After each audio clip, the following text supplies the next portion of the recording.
ତ ହାଲୋ ସାଙ୍ଗମାନେ, ଆଶା କରୁଛି ସମସ୍ତେ ଭଲରେ ଥିବେ, ଖୁସିରେ ଥିବେ। ତ ସାଙ୍ଗମାନେ ଆଜିର ଭିଡ଼ିଓଟି ବହୁତ ଇମ୍ପୋର୍ଟାଣ୍ଟ ରହିବ ତ ଶେଷ ଯାଏଁ ଦେଖିବେ। କାରଣ ଯେଉଁମାନେ ବି ନ୍ୟୁ ଜଏନିଂ, ଯେଉଁମାନଙ୍କର ବି ମାନେ ଯେଉଁ ଜିଲ୍ଲାର ବି ରେଜଲ୍ଟ ଆସିନାହିଁ, ତ ରେଜଲ୍ଟ ଆସିବ ସେମାନେ ଯାଇକି ଜଏନିଂ କରିବେ। ତ ଜଏନିଂ ପରେ ଆପଣଙ୍କର ଟ୍ରେନିଂ ରହିବ, ଯାହା ବି ଟ୍ରେନିଂ ସରିଲା ପରେ ଆପଣଙ୍କର ଯେଉଁ ଡ୍ୟୁଟି ହେବ ସେ ଡ୍ୟୁଟି ରିଲେଟେଡ଼ ହିଁ ଆଜି କିଛି ବହୁତ ଇମ୍ପୋର୍ଟାଣ୍ଟ କଥା କହିବାକୁ ଯାଉଛି। ତ ସେଥିପାଇଁ ଭାଇ ଭିଡ଼ିଓକୁ ଶେଷ ଯାଏଁ ଦେଖିବେ। କାରଣ ବହୁତ ଇମ୍ପୋର୍ଟାଣ୍ଟ କଥା ଏଗୁଡ଼ାକ ଯଦି ଆପଣ ନ ଜାଣନ୍ତି ତ ଆପଣଙ୍କର ଜବ୍ ପୁରା ରିସ୍କରେ ପଡ଼ିପାରେ। ତ ସେଥିପାଇଁ ଯେଉଁମାନେ ବି ଏବେ ନ୍ୟୁ ଜଏନିଂ କରିଛନ୍ତି ତ ସେମାନେ ଏ ଭିଡ଼ିଓଟି ନିଶ୍ଚିନ୍ତ ଦେଖନ୍ତୁ। କାରଣ କେହି ବି ଏମିତି ଭିଡ଼ିଓ ଆଣିବେ ନାହିଁ ଆପଣଙ୍କ ପାଇଁ। ତ ଯାହା ବି ମୁଁ ମୋର ଏକ୍ସପିରିଏନ୍ସ, ଯାହା ବି ଡ୍ୟୁଟିରେ କ'ଣ କରିବା ଉଚିତ, କ'ଣ କରିବା ନ ଉଚିତ, ଆଉ ଡ୍ୟୁଟି ମାନେ ଆପଣଙ୍କର ଟ୍ରେନିଂ ସରିଲା ପରେ ଯେତେବେଳେ ଆପଣଙ୍କର ଡ୍ୟୁଟି ଯିବେ, ତ ଡ୍ୟୁଟିରେ କ'ଣ ଆପଣଙ୍କୁ ଆବଶ୍ୟକ ମାନେ ଅତି ଆବଶ୍ୟକ ଜିନିଷ ତ ସେଗୁଡ଼ା ଆଜି ଟିକେ କହିବି। ତ ସେଥିପାଇଁ ଭିଡ଼ିଓଟିକୁ ଯଦି ଭଲ ଲାଗେ ଭିଡ଼ିଓକୁ ଲାଇକ୍ କରିବେ, ଆମର ଚ୍ୟାନେଲକୁ ସବସ୍କ୍ରାଇବ୍ କରିବେ। ଏମିତି ସପୋର୍ଟ କରୁଥାନ୍ତୁ। ଚାଲନ୍ତୁ ଭିଡ଼ିଓଟି ଷ୍ଟାର୍ଟ କରିବା। ତ ସାଙ୍ଗମାନେ ଯେତେବେଳେ ବି ଆପଣଙ୍କର ଟ୍ରେନିଂ ସରିଲା ପରେ ତ ଆପଣ ନିଜ ନିଜ ଥାନାରେ ଯିଏ ବି ନିଜ ପାଖ ଥାନା ହଉ କି କେଉଁ ଥାନାରେ ବି ଆପଣ ଜଏନିଂ କରିବେ। ଯାହାର ବି ଟ୍ରାଫିକ୍ ଥାନା ଥିବ ତ ଟ୍ରାଫିକ୍‌ରେ ବି ଜଏନ୍ କରିବେ। ଯେଉଁ ଯେଉଁ ଥାନାରେ ବି ଜଏନ୍ କରିବେ। ତ ଜଏନ୍ କଲା ପରେ ତ ଡ୍ୟୁଟି ଭାଇ ଆପଣଙ୍କର ସିଫ୍ଟ ୱାଇଜ୍ ରହିବ। ଯାହା ବି ଡ୍ୟୁଟି ସିଫ୍ଟ ୱାଇଜ୍ ରହିଲେ ଭାଇ ଆପଣଙ୍କୁ ତ ଗୋଟିଏ ମେନ୍ ଇମ୍ପୋର୍ଟାଣ୍ଟ ଏଇଟା। ତ ଯେହେତୁ ଡ୍ୟୁଟି ଯଦି ଆପଣଙ୍କର ପାଖ ଥାନାରେ ମାନେ ପାଖ ଥାନାରେ ପଡ଼େ ତ ସେଇଟା ଭଲ କଥା। ଯଦି ବି ଦୂରରେ ପଡ଼େ ଭାଇ ଗୋଟେ ମେନ୍ ଇମ୍ପୋର୍ଟାଣ୍ଟ ଆପଣଙ୍କୁ ହେଉଛି ନିଜର ଗୋଟେ ବାଇକ୍ ନିଶ୍ଚିତ ଦରକାର। ତ ସେଥିପାଇଁ ବାଇକ୍‌ର ଗୋଟେ ଦରକାର ପଡ଼ିବ। କାରଣ ଏବେ ତ ସମସ୍ତିଙ୍କ ପାଖରେ ବାଇକ୍ ଗୋଟେ ଗୋଟେ ଥାଏ। ସମସ୍ତିଙ୍କ ଘରେ ବାଇକ୍ ଥାଏ। କିନ୍ତୁ ସେ ବାଇକ୍‌କୁ କିନ୍ତୁ ନେଇ ହବନି ଯେହେତୁ ଫ୍ୟାମିଲି ବି ରହୁଛନ୍ତି। ତ ଫ୍ୟାମିଲି ବି ୟୁଜ୍ କରନ୍ତି ସେ ବାଇକ୍। ତ ସେଥିପାଇଁ ଆପଣଙ୍କୁ ବାଇକ୍ ପାଇଁ ଗୋଟେ ପ୍ରୋବ୍ଲେମ୍ ରହିବ ତ ସେଇଟା ଦେଖିବେ। କିନ୍ତୁ ହଡ଼ବଡ଼ରେ ଗାଡ଼ି କିଣିବା ପାଇଁ ଚକ୍କରରେ ଦେଖିବେନି ଫାଇନାନ୍ସରେ। ଯଦି ବି ଆପଣଙ୍କର କିଛି ଲୋନ୍ କିଛି ନାହିଁ ତ ଦେଖିବେ ଫାଇନାନ୍ସରେ ଯଦି ଅସୁବିଧା ଯଦି ଡ୍ୟୁଟି ଆପଣଙ୍କୁ ହୁଏ, କାରଣ ମେନ୍ ଅସୁବିଧା ଆପଣଙ୍କର ସେତେବେଳେ ହେବ ଯେତେବେଳେ ଆପଣଙ୍କର ଲ ଆଣ୍ଡ ଅର୍ଡର ଡ୍ୟୁଟି କ'ଣ ପଡ଼ିବ। ତ ସେତେବେଳେ ଆପଣଙ୍କର ନିଜ ନିଜ ଥାନାରୁ ମାନେ ସବୁ ଥାନାରୁ କିଛି ମାନେ ହୋମଗାର୍ଡ଼କୁ ମାଗିଥାନ୍ତି। ତ ସେଥିପାଇଁ ଆପଣଙ୍କର ଯଦି ଲ ଆଣ୍ଡ ଅର୍ଡର ଡ୍ୟୁଟି ପଡ଼େ, ତ ସେଥିରେ ଯାହା ବି ଫେଷ୍ଟିଭାଲ ହଉ, କ'ଣ ହେଉଛି ହଉ, ତ ସେଥିରେ ଯଦି ଆପଣଙ୍କର ଡ୍ୟୁଟି ପଡ଼େ ତ ଆପଣଙ୍କର ହେଡ଼କ୍ୱାର୍ଟରକୁ ଯିବାକୁ ପଡ଼ିବ ଆପଣଙ୍କୁ। ତ ସେଠୁ ହିଁ ଆପଣଙ୍କୁ କୋଉଠିକି ଡ୍ୟୁଟିକି ପଠେଇବେ। ତ ସେଥିପାଇଁ ଆପଣଙ୍କୁ ଗୋଟେ ବାଇକ୍ ନିଶ୍ଚିତ ଭାବେ ଦରକାର। ତ ଏହାଠୁ ବି ଭାଇ ମୋଷ୍ଟ ଇମ୍ପୋର୍ଟାଣ୍ଟ କଥା ଆଗକୁ ମୁଁ କହିବି। ତ ସେଗୁଡ଼ାକ ଟିକେ ଧ୍ୟାନ ରଖିବେ। କାରଣ ଯଦି ଟିକେ ଆପଣ ଭୁଲ କରନ୍ତି ତ ଭାଇ ଆପଣଙ୍କର ଜବ୍‌ଟି ଯାଇପାରେ। କାରଣ ଏଇ ଜବ୍‌ର କିଛି ଆଗ ପଛ ନୁହଁ। ତ ସେଥିପାଇଁ ଆପଣ କେୟାରଫୁଲି ହିଁ କାମ କରୁଥିବେ। କିଏ କ'ଣ କହିଲେ ସେଇଟାକୁ ଟିକେ ଇଗ୍ନୋର କରିବେ। ତ ଡ୍ୟୁଟି ଆପଣଙ୍କର ଲ ଆଣ୍ଡ ଅର୍ଡର ଡ୍ୟୁଟି ପାଇଁ ଗୋଟେ ବାଇକ୍ ନିଶ୍ଚିତ ଭାବେ ଦରକାର। ତ ଯାହା ବି ଆଉ ଭାଇ ଆପଣଙ୍କର ଥାନା ଯଦି ଆପଣଙ୍କର ନିଜ ଥାନାରେ ପଡ଼ିଥାନ୍ତି ତ ଡ୍ୟୁଟି ଭଲସେ କରିବେ। କାରଣ ଡ୍ୟୁଟିରେ ଅବହେଳା କରିବା ଦ୍ୱାରା ଯଦି ଆପଣଙ୍କର ଯେଉଁ ଲୋକେସନରେ ବି ଭାଇ ଆପଣଙ୍କର ଡ୍ୟୁଟି ପଡ଼ିଥିବ, ଆପଣଙ୍କର ଯେଉଁ ପୋଷ୍ଟ ମାନେ ଯେଉଁ ଜାଗାରେ ଆପଣଙ୍କର ଡ୍ୟୁଟି ପଡ଼ିଥିବ, ତ ସେ ଜାଗାରେ ଆପଣ ରହିବା ପାଇଁ ଚେଷ୍ଟା କରିବେ। ଏମିତି ନାହିଁ କି ଆପଣଙ୍କର ବହୁତ ମାନେ ଲୋକ ମାନେ ବହୁତ ଏମିତି କରୁଛନ୍ତି କନଷ୍ଟେବଳ ହଉ କି ସବୁ ଏମିତି କରୁଛନ୍ତି ପ୍ରାୟ। ଆପଣଙ୍କ ପୋଷ୍ଟରେ ଆଉ ଜଣଙ୍କୁ ବି ଜଗେଇକି ଯାଇପାରନ୍ତି। ମାନେ ଯଦି ଏକ୍ସଚେଞ୍ଜ କରୁଛ ଆପଣମାନେ ଯଦି ମୁଁ ମାନେ ଯଦି ବି ଏକ୍ସଚେଞ୍ଜ କରୁଛ ଡ୍ୟୁଟି ତ ନିଜ ଜାଗାରେ ଆଉ ଜଣଙ୍କୁ କାହାକୁ ରଖୁଛ ତ ଦେଖିକି ଭାଇ ଭଲ ମାନେ ଯାହାକୁ ବି ଆପଣ ଜାଣିଥିବେ ସେ ହଁ ଭଲ ଡ୍ୟୁଟି କରିବ ତ ସେମିତି କିଛି ପିଲାକୁ ଏକ୍ସଚେଞ୍ଜ କରିକି ରଖିପାରିବେ। ଯଦି ବି ଭାଇ କାହାକୁ ରଖୁଛ ମାନେ ନିଜ ଡ୍ୟୁଟି ପୋଷ୍ଟରେ ଯଦି ଅନ୍ୟ କାହାକୁ ରଖୁଛ ତ ସେଥିରେ ଭାଇ ଯଦି ଟିକେ ବି ଅବହେଳା ହେଲା ଯେହେତୁ ଆପଣଙ୍କର ନାଁଟି ସେଇ ପୋଷ୍ଟ ମାନେ ଯୋଉ ପୋଷ୍ଟରେ ବି ଆପଣଙ୍କର ଡ୍ୟୁଟି ପଡ଼ିଥିବ ତ ସେଇ ପୋଷ୍ଟରେ ଆପଣଙ୍କର ହିଁ ନାଁ ଯାଇଥିବ। ତ ଯଦି ବି ଆପଣ ଏକ୍ସଚେଞ୍ଜ କରନ୍ତି କୋଉ ପିଲାକୁ, ଯଦି ସେ ପିଲା କ'ଣ ସେଠି ମାନେ ଅସୁବିଧା ମାନେ ଯଦି ତମ ପୋଷ୍ଟରେ ଯଦି କ'ଣ ଅସୁବିଧା ହେଲା ପ୍ରାୟ ଦୁର୍ଘଟଣା ସହିତ ଦୁର୍ଘଟଣା ତ ସେତେ କିଛି ହବନି। ଯଦି ଝଗଡ଼ା କ'ଣ ଯାହା ବି ବହୁତ ତ ଏବେ କ୍ରିମିନାଲ କେସ୍ ସବୁ ଆସୁଛି। ଯଦି ସେମିତି କିଛି ଘଟଣା ଘଟେ ତ ଯଦି ବି ସେ ପୋଷ୍ଟରେ ଆପଣଙ୍କର ଏକ୍ସଚେଞ୍ଜ ହେଇଥିବେ ପିଲା, ତ ସେ ପିଲା ଯଦି ନଥାଏ ଆପଣ ଗଲା ପରେ ସେ ପିଲାକୁ ଜଗେଇକି ଯାଇଥିବେ ତ ସେ ପିଲା ଯଦି ଆସିଲା ବେଳକୁ ନଥାଏ, ତ ଆପଣଙ୍କର ହିଁ ଜବ୍‌ଟି ରିସ୍କରେ ପଡ଼ିପାରେ। ଆଉ ଯଦି ବି ସେ ପିଲା ଭଲସେ ଡ୍ୟୁଟି କରୁନି ତ ସବୁ ନେଗେଟିଭ ପଏଣ୍ଟ ଭାଇ ଆପଣଙ୍କୁ ହେଇଯିବ। କାରଣ ଆପଣଙ୍କର ନାମ ହିଁ ସେ ପୋଷ୍ଟରେ ଥିବ। ସେମାନେ ଜାଣିନଥିବେ କି ମାନେ ଆପଣ ଏକ୍ସଚେଞ୍ଜ କରିଛନ୍ତି। ଯଦି କିଛି କାମ ଥାଏ ତ ଥାନାରେ ଭାଇ କହିଦେବେ। ଥାନାରେ ଯଦି କୁହନ୍ତି ମାନେ ସେମାନେ ଛାଡ଼ିବେ। ମାନେ ଏମିତି କୋଉ ଜବ୍ ନାହିଁ ଭାଇ ସବୁଦିନ କରିବାକୁ ପଡ଼ିବ। ଆମର ଯଦି ଛୁଟି ବି ନାହିଁ କିନ୍ତୁ ଅଛି ଗୋଟେ ମାନବିକତା ଦୃଷ୍ଟିରୁ ଆପଣ ଯଦି କୌଣସି କାମ ଥାଏ, ଏକ୍ଜାମ କଣ ବି ଥାଏ। ଏବେ ତ ଯେହେତୁ ନ୍ୟୁ ଆମର ରିକ୍ରୁଟମେଣ୍ଟ ସବୁ ନ୍ୟୁ ପିଲା ଆସୁଛନ୍ତି ତ ସେଥିପାଇଁ ବହୁତ ମାନେ ସେମାନଙ୍କର ଏକ୍ଜାମ ବି ରହୁଛି। ତ ଥାନାରେ ଜଏନ୍ ହେଲା ପରେ ଆପଣଙ୍କୁ ବି ସେମାନେ ବି କହିବେ ଏଇ ଜବରେ ରହିକି ହିଁ ପାଠ ପଢ଼ନ୍ତୁ ଆଉ ଅଲଗା ଜବକୁ ଯିବା ପାଇଁ ଚେଷ୍ଟା କରନ୍ତୁ। ତ ଯଦି ବି କିଛି ଏକ୍ଜାମ ଥାଏ କଣ ବି ଅସୁବିଧା ଥାଏ ତ ଥାନାରେ ନିଶ୍ଚିତ କହିବେ, ସେମାନେ ନିଶ୍ଚିତ ଛାଡ଼ିବେ। ତ ଏଇଟା ତ ଗଲା ମାନେ ଯାହା ବି ଏକ୍ଜାମ ଆପଣଙ୍କର ଡ୍ୟୁଟି ବିଷୟରେ କାହାକୁ ରଖିବା ନ ରଖିବା ସେଇଟା ନିଜ ଉପରେ ଡିପେଣ୍ଡ, ମାନେ ଆପଣ କେଉଁ ପିଲା ସହିତ ଏକ୍ସଚେଞ୍ଜ କରୁଛେ ସେମିତି କିଛି କରୁଛନ୍ତି ବହୁତ ପିଲା।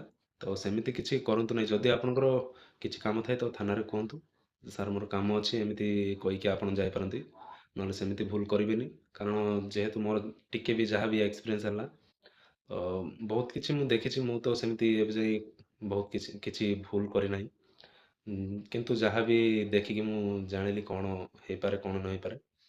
ତ ଆଉ ଗୋଟେ ମେନ୍ ଇମ୍ପୋର୍ଟାଣ୍ଟ ଏଇଟା ଭାଇ, ଲାଞ୍ଚ ନେବା ବିଷୟରେ। ଲାଞ୍ଚ କଲେକ୍ସନ ଏଗୁଡ଼ା ସବୁ। ତ ଏଗୁଡ଼ାକୁ ନେଇକି ଭାଇ ଟିକେ ସତର୍କ ରହିବେ। ନା ଆପଣ ଯେଉଁ ଥାନାରେ ବି ରୁହନ୍ତି ତ ସେ ଥାନାରେ ବି ପୋଷ୍ଟରେ ଆପଣଙ୍କର ପଡ଼ିଥିବ। ତ ନାଇଟ୍ ଡ୍ୟୁଟି ବି ପଡ଼ିଥିବ ଭାଇ, ଅଲଗା ଡ୍ୟୁଟି ବି ସବୁ ପଡ଼ିଥାଇପାରେ। ପ୍ରାୟ ସହର ଗୁଡ଼ାକରେ ଏଗୁଡ଼ାକ ବହୁତ ଭାଇ ଘଟିବ। ସେ ଲାଞ୍ଚ ନେବା କଥା ମାନେ ଏ ଲାଞ୍ଚ ନେବାରୁ ଭାଇ ଟିକେ ନିବୃତ୍ତ ରହିବେ। ଯେହେତୁ ଆପଣମାନେ ଫ୍ରେଶର ତ ଲାଞ୍ଚ ନେବା ପାଇଁ କେବେ ବି ଚେଷ୍ଟା କରିବେନି। କାରଣ ଆପଣ ଏପଟରୁ ପଇସା ନେଇଥିବେ ତ ସେପଟରୁ ଭିଡ଼ିଓ ଆପଣଙ୍କର ଭାଇରାଲ ହେଇଯିବ। ତ ସେଇଟାକୁ କେବେ ଭାଇ, ସେଥିରୁ ମେନ୍ ଇମ୍ପୋର୍ଟାଣ୍ଟ ହେଉଛି ଏଇଟା ହିଁ ଭାଇ, ଲାଞ୍ଚରୁ ବହୁତ ଦୂରରେ ରହିବ। କାରଣ ଲାଞ୍ଚ ନେବା ଦ୍ୱାରା ଆପଣ ଭାଇ ପୁରା ଆପଣଙ୍କର ଜବ୍ ପୁରା ରିସ୍କରେ ପଡ଼ିଯିବ। ଲାଞ୍ଚ କଣ ପାଇଁ ନେବେ? ଆପଣଙ୍କର ଯାହା ବି ସାଲାରୀ ମିଳୁଛି ଭାଇ ସେତିକିରେ ରୁହନ୍ତୁ ସନ୍ତୁଷ୍ଟ। ତ ଲାଞ୍ଚରୁ ଦୂରରେ ରହିବେ। କାରଣ ଆପଣଙ୍କୁ ଆପଣଙ୍କର ଏଇଟା ଗୋଟେ ସିକ୍ରେଟ୍ କଥା ଆପଣଙ୍କୁ କହିବାକୁ ଚାହୁଁଛି। ତ ଯଦି ବି ଆପଣଙ୍କର ଉପର ଅଫିସର କଣ ଯଦି ଆପଣଙ୍କୁ ଡାକେ କଣ ମାନେ କୋଉ ଦୋକାନରୁ କଣ, ମେନ୍ ହେଉଛି ଭାଇ କିଏ ବି ଯଦି କାମ ଯଦି କଣ କରିବାକୁ ଚାହେଁ ତ ହୋମଗାର୍ଡ ଦ୍ୱାରା ହିଁ କରାଇବେ। ବଡ଼ ଅଫିସର ହିଁ କଣ ମାନେ ବଡ଼ ଅଫିସର ମାନେ। ତ ସେଥିପାଇଁ ଆପଣମାନେ କେବେ ହେଲେ ନିଜର ଚାକିରି ଭାଇ ନିଜ ହାତରେ, କାରଣ ସେମାନେ କହିବେ ଆପଣଙ୍କୁ ସେଇଠୁ ଯାହା ପଇସା ଆଣେ ଏମିତି ସେମିତି କହିବେ। କିନ୍ତୁ ଆପଣଙ୍କର ଚାକିରି ଆପଣଙ୍କ ହାତରେ। ତ ସେଥିପାଇଁ କେବେ ହେଲେ ବି ଭାଇ ସାର୍ ଯଦି କୁହନ୍ତି ସାର୍ ମୁଁ ସେ କାମରେ ଯାଇପାରିବି ନାହିଁ ଏମିତି କହିପାରିବେ ଆପଣ। କାରଣ ସେ ଆପଣଙ୍କର ଚାକିରି କିଛି ଖାଇପାରିବ ନାହିଁ। ଯଦି କଣ ଡ୍ୟୁଟିରେ ଯଦି ହଁ ଡ୍ୟୁଟିରେ ଯଦି ଆପଣ ଜବାବ ଦିଅନ୍ତି ତ ଡ୍ୟୁଟିରେ କଣ କରିପାରନ୍ତି ଏମିତି ସେମିତି। ଡ୍ୟୁଟି ଆପଣଙ୍କୁ କଷ୍ଟ ଲାଗିଲା ପରେ ମାନେ ଦେଇପାରନ୍ତି। କିନ୍ତୁ ଡ୍ୟୁଟି କରିବାଟା କିଛି କଷ୍ଟ ନାହିଁ ଭାଇ। ଡ୍ୟୁଟିଟା ଆପଣ କରିଦେବେ। କିନ୍ତୁ ଆପଣଙ୍କର ଯୋଉ ଜବ୍‌ଟା ଚାଲିଯିବ ଆପଣ ହିଁ ମାନେ ଶେଷରେ ପୁରା କାନ୍ଦିବେ। ଆପଣଙ୍କ ପିଠିରେ କିଏ ପଡ଼ିବାକୁ ନାହିଁ। ସେଥିପାଇଁ ଲାଞ୍ଚରୁ ବହୁତ ଦୂରରେ ରହିବ। ଯେହେତୁ ଆପଣମାନେ ନୂଆ, ଆପଣ ସେଥିପାଇଁ ନ ଲାଞ୍ଚ ନେବା କଥା କେବେ ମୁଣ୍ଡରେ ପୁରାନ୍ତୁ ନାହିଁ ଭାଇ। ଟ୍ରାଫିକରେ ଆପଣଙ୍କର ମେନ୍ ହେଉଛି ଟ୍ରାଫିକରେ ଆପଣଙ୍କର ରହିଲେ ତ ବହୁତ କିଛି ଆପଣ ଯେହେତୁ ଚାଲାଣ ତ ଆପଣ କାଟିବେନି। ଆପଣ ଆପଣଙ୍କର ମାନେ ଯାହା ବି ଗ୍ରୁପ୍ ହେଇଥିବ ତ ସେଥିରେ ଆପଣଙ୍କୁ ଫଟୋ ଛାଡ଼ିବାକୁ ପଡ଼ିବ। ସେମାନେ ହିଁ ଚାଲାଣ କାଟିବେ। ଯାହା ବି ୱାନ୍ ୱେ ଥିବ ତ ବହୁତ ଗାଡ଼ି ବି ତ ଆସିବେ। ସେମାନଙ୍କର ଆପଣ ଫଟୋ କାଢ଼ିଲା ପରେ ଆପଣଙ୍କୁ ମାନେ ସେମାନେ କହିପାରନ୍ତି କି ଭାଇ ଏତିକି ଟଙ୍କା ନେଇଯାଆନ୍ତୁ ଆମକୁ ଛାଡ଼ି ଦିଅନ୍ତୁ। ଏମିତି ସେମିତି କହିବେ। ତ ସେଇଟା କେବେ କରିବେ ନାହିଁ ଭାଇ। କାରଣ ସେମାନେ ହିଁ ଆପଣଙ୍କୁ ଫସେଇବାକୁ ହିଁ ଆସିଥିବେ। ଏପଟେ ପଇସା ଦେବେ ସେପଟେ ଫଟୋ କାଢ଼ି ଦେଇଥିବେ। ତ ସେଥିପାଇଁ ମେନ୍ ହେଉଛି ଯେଉଁମାନଙ୍କର ଭାଇ ଟ୍ରାଫିକ୍ ଅଛି ତ ସେମାନେ ବହୁତ ସତର୍କତାର ସହ କାମ କରନ୍ତୁ। କେବେ ବି ଲାଞ୍ଚ ନେବା ପାଇଁ ଚେଷ୍ଟା କରନ୍ତୁ ନାହିଁ। ନହେଲେ ଯଦି ଚାକିରୀ ଚାଲିଯାଏ ଭାଇ ଆପଣଙ୍କର ବ୍ଲାକ୍ ମାର୍କ ପୁରା ହେଇଯିବ। ଚାକିରୀ ତ ଯିବ ଯିବ ଆପଣଙ୍କର ପୁରା ବ୍ଲାକ୍ ମାର୍କ ହେଇଯିବ। ତ ସେଥିପାଇଁ ଲାଞ୍ଚରୁ ଦୂରରେ ରହିବେ ଭାଇ। ଏଇଟା ହିଁ ବହୁତ ଇମ୍ପୋର୍ଟାଣ୍ଟ। ମୁଁ ଆଗରୁ ବି ଆପଣଙ୍କୁ କହିବି ବୋଲି ଭାବିଥିଲି ଭିଡ଼ିଓ ଆଣିବି ବୋଲି। ଏଇ ଲାଞ୍ଚ ନେବା ଭାଇ ବହୁତ ମାନେ ଆପଣଙ୍କର ଜବ୍ ଦେଖନ୍ତୁ ଆପଣ ଯଦି କନଷ୍ଟେବଳ ହୁଅନ୍ତି, ଯଦି ବି ଆଉ କଣ ଯାହା ବି ରେଗୁଲାର ପୋଷ୍ଟ ହୁଅନ୍ତି ତ ଆପଣ ସସ୍ପେଣ୍ଡ ହେବେ। କିନ୍ତୁ ଆପଣଙ୍କର ଏଇ ଜବ୍‌ରେ ସସ୍ପେଣ୍ଡ କିଛି ନାହିଁ। ଡାଇରେକ୍ଟ ଆପଣଙ୍କର ଜବ୍ ଚାଲିଯିବ। ତ ସେଥିପାଇଁ ଭାଇ ଲାଞ୍ଚରୁ ଦୂରରେ ରୁହନ୍ତୁ। ଲାଞ୍ଚ କେବେ ନେବା ପାଇଁ ଚେଷ୍ଟା କରିବେନି। ଏଇଟା ମୋର ରିକ୍ୱେଷ୍ଟ ଆପଣମାନଙ୍କ ପାଇଁ। ତ କେବେ ବି ଏ ଭିତରେ ପଶିବାକୁ ଚେଷ୍ଟା କରିବେନି। ନହେଲେ ଆପଣଙ୍କର ଏଇ ଜବ୍ ଯିବ। କେଉଁ ଅଫିସର କୁହନ୍ତୁ କି କଣ କୁହନ୍ତୁ, କିନ୍ତୁ ନିଜର ଚାକିରି ନିଜ ହାତରେ ଭାଇ। ଯେହେତୁ ବେକାରୀ ସମସ୍ୟା ବହୁତ ରହୁଛି, ଆପଣଙ୍କୁ ଏଇ ଛୋଟ ଚାକିରିଟି ବି ମିଳିବାଟା ବହୁତ କଷ୍ଟ। ଯିଏ ବି ଭାଇ କରିକି ଆସିଥିବ ସେ ହିଁ ଜାଣିଥିବ ମାନେ ଜବ୍‌ଟି କେତେ କଷ୍ଟରେ ମିଳିଛି କ'ଣ। ତ ଯଦି ବି ଜବ୍‌ଟି ଚାଲିଯାଏ ଆପଣ ଭାବିବେ ହଁ ମୁଁ ତ ହୋମଗାର୍ଡ଼ ମୋତେ ଏତିକି ଦରମା ମିଳୁଛି ମୁଁ ଲାଞ୍ଚ ନେଇକି ଚଳିବି ଏମିତି ଚଳିବି। ତ ଭାଇ ଆଗକୁ ବହୁତ ପସ୍ତେଇବେ ଯଦି ଚାକିରିଟି ଚାଲିଯାଏ ଥରେ ଆପଣ ସେତେବେଳେ ଜାଣିବେ ମାନେ ଏଇ 20,000 ଟଙ୍କା ମିଳିବା କେତିକି କଷ୍ଟ ମୋ ପାଇଁ ଥିଲା। ତ ଯେତେବେଳେ ବାହାରକୁ ଯିବେ ତ ସେତେବେଳେ ଜଣାପଡ଼ିବ। ସେଥିପାଇଁ ଲାଞ୍ଚରୁ ଭାଇ ଦୂରରେ ରହିବ। କାରଣ ଆମର ଚାକିରି ରେଗୁଲାର ନୁହଁ। ତ ସେଥିପାଇଁ ଆମର ସସ୍ପେଣ୍ଡ ବି କିଛି ନୁହଁ। ଆମର ଡାଇରେକ୍ଟ ଜବ୍ ଚାଲିଯିବ। ତ ସେଥିପାଇଁ ଟିକେ ଦୂରେଇ ରହିବ। ନିଜର ଚାକିରି ନିଜ ହାତରେ ଏଇଟା ବାରମ୍ବାର କହୁଛି। ତ ସେଥିପାଇଁ ଭାଇ ଯଦି ଭିଡ଼ିଓଟି ଭାଇ ଭଲ ଲାଗିଥାଏ ତ ଭିଡ଼ିଓକୁ ଲାଇକ୍ କରିବ ଏମିତି ଭାଇ ସପୋର୍ଟ କରୁଥିବ। ତ ଏଇଟା ହିଁ ବହୁତ ଇମ୍ପୋର୍ଟାଣ୍ଟ କଥା। ଶେଷ ଯାଏଁ ଯେଉଁମାନେ ବି ଦେଖିଥିବ ତ ସେମାନେ ନିଶ୍ଚିତ ମୋର ମୁଁ ଯାହା କହିବା ପାଇଁ ଚାହୁଁଛି ସେଇଟା ବୁଝିପାରିଥିବେ। ତ ଯଦି ବି କିଛି ଭୁଲ କରିଥାଏ ଭାଇ କ୍ଷମା କରିବେ। କିନ୍ତୁ ଯାହା ହେଲେ ବି ମୁଁ ଯାହା କହିବି ଭାଇ ସତ କହୁଛି। ଏଇ ଲାଞ୍ଚରୁ ଦୂରରେ ରହିବ ତ ଭଲରେ ରହିବ। କାରଣ ସମସ୍ତେ ଆପଣଙ୍କ ଉପରେ ଆଖି ରଖିଥିବେ। ତ ସେଇଥିପାଇଁ ଯାହା ଯଦି କଥାଟି ଯଦି ଠିକ୍ କହିଥାଏ ତ ମାନିବେ ନହେଲେ ନାହିଁ। ଆଉ ଗୋଟେ କୋଶ୍ଚିନ୍ ମୋତେ ଭାଇ କରିଥିଲେ କି ଭାଇ କେତେ ଟଙ୍କା ପାଇକି ଚାକିରି କରିଥିଲ ସେ ବିଷୟରେ ଗୋଟେ ଭିଡ଼ିଓ ଆଣ। ତ ଭାଇ ମୁଁ ଆପଣଙ୍କୁ କହିବାକୁ ଚାହୁଁଛି ତ ଟଙ୍କା ଦେବାଟା ନ ଦେବା ମାନେ ମୋତେ ଆଗରୁ ବି ଥିଲା। ଟଙ୍କା ଦେଇକି ବହୁତ ପିଲା ବି କରିଛନ୍ତି ଜବ୍। ତ ଆମର ଯେହେତୁ ଟଙ୍କା ଦେବା ପିଲା ଭାଇ ଟଙ୍କା ଦେବା ପିଲା ବହୁତ ଅଛନ୍ତି। କିନ୍ତୁ ଟଙ୍କା ଦେଇକି ଚାକିରି କରିବା ପିଲା ମୁଁ ନାହିଁ ଭାଇ। ମୁଁ ଯଦି ଖଟିକି ବି ଚଳିବି ମୁଁ ଖଟିକି ଚଳିଯିବି କିନ୍ତୁ ଟଙ୍କା ଦେଇକି ମୁଁ ଚାକିରି କରିପାରିବିନି। ଯେହେତୁ ମୋର ଅବସ୍ଥା ମୁଁ ଜାଣିଛି। ଆମର 10-8 ଲକ୍ଷ ଭାଇ କିଏ ଦବ ଏଇ ହୋମଗାର୍ଡ଼କୁ ବି ଭାଇ ମାନେ ମାନେ ଶୁଣିଲେ ଆଶ୍ଚର୍ଯ୍ୟ ହେବେ ପିଲା 5 ଲକ୍ଷ ବି ଦେବା ପାଇଁ ରେଡ଼ି ଥିଲେ। ତ ଆମେ ବି ଡରିକି ଥିଲୁ କ'ଣ ଆମର କରପ୍ସନ୍ ହବ କି ଜବ୍‌ରେ। ଯେହେତୁ ଆମର ଏସ୍ ପି ସାର୍ ବହୁତ ଭଲ। ତ ବହୁତ ଏମିତି ଏସ୍ ପି ସାର୍ କୋଉ ଜିଲ୍ଲାରେ ମିଳିବାଟା ଭାଇ ଭାଗ୍ୟବାନ। ଯଦି ଏମିତି ଆମମାନଙ୍କର ବିବେକ ସାର୍ ପରି କିଏ ଥିବେ ତ ସେଇ ଜିଲ୍ଲାରେ କେବେ ବି କରପ୍ସନ୍ ହବନି। ତ ଯାହା ହେଇଛି ଭଲ ହେଇଛି। କରପ୍ସନ୍ ହେଇନାହିଁ। କି ଗୋଟେ ଦିଟା ହେଇଥିବ ସେଇଟା କହିପାରିବି ନାହିଁ। କିନ୍ତୁ ମୁଁ ଜାଣିବାରେ ଆମର ଜିଲ୍ଲାରେ ମାନେ ଆମର ବ୍ରହ୍ମପୁର ପୋଲିସ ଜିଲ୍ଲାରେ ପୁରା ଜିରୋ କରପ୍ସନ୍ ହେଇଛି ହୋମଗାର୍ଡ଼ରେ। ଆଉ କୋଉ ଜିଲ୍ଲାରେ ସେଇଟା ତ ମୁଁ କଥା କହିପାରିବି ନାହିଁ। ଯେଉଁମାନେ ହେଇଥିବ ନିଜର ସାଙ୍ଗ ଯଦି କରିଥିବ ତ ଆପଣ ଜାଣିଥିବେ ସେ ପଇସା ଦେଇଛି କି ନାହିଁ। ସମସ୍ତେ ଜାଣିଥାନ୍ତି ଭାଇ ପ୍ରାୟ କିଏ କରିଛି ପଇସା ଦେଇକି କ'ଣ ନାହିଁ। ତ ମୋତେ ଯେହେତୁ କମେଣ୍ଟ କରିଥିଲେ ଭାଇ କେତେ ଟଙ୍କା ଦେଇକି ପାଇଲ ତ ଭାଇ ମୁଁ କହିବାକୁ ଚାହୁଁଛି ମୁଁ କିଛି ବି ପଇସା ଦେଇନାହିଁ।